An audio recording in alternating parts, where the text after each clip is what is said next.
Well, we talk about this all the time. We love talking about guitar solos, Robbie. Help us out a little bit. What's one of your favorites, or one of your own personal favorites? Of mine or of somebody else? Let's go with one of yours first. Oh, mine? Okay. Probably When the Music's Over. All right. Yeah, I like that one. Yeah, that was kind of crazy. I wanted to kind of simulate what Coltrane did, with his horn. And so I just tried to free my mind of the chords and all the, anything that could tie you down to anything, and just play whatever came into my head, And then I did about four or five passes, and so we were going to listen to them all and see which one was the best, right?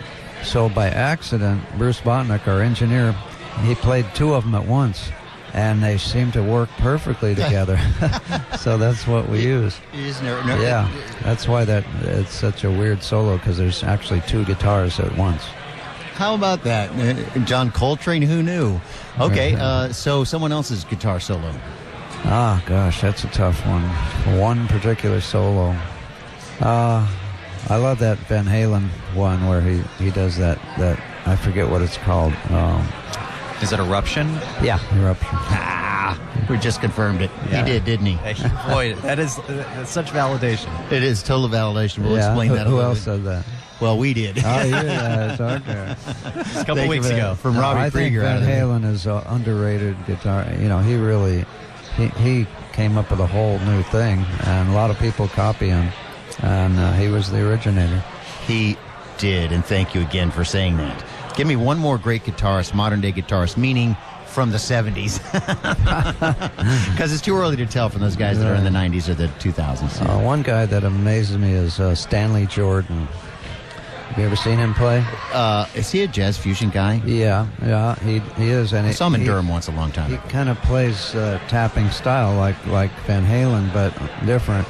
And one time I saw him, and he was playing two guitars at once. That's a first. He had one around his neck. The other one was on a stand, right? So he was tapping on the one and tapping on the other, doing like a bass lines with this hand and then lead line with this hand. I couldn't believe it. Did hallucinogenics help you a bunch in the 70s or 60s or the other guys? Was that a help or not? I think it was. I do.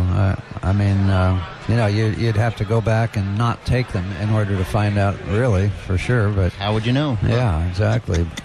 But I think it did definitely.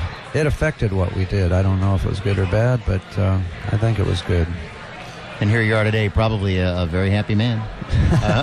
I guess you are. Yeah, still psychedelicized. It's perfect. Not enough of that here in the 2000s, I don't suppose.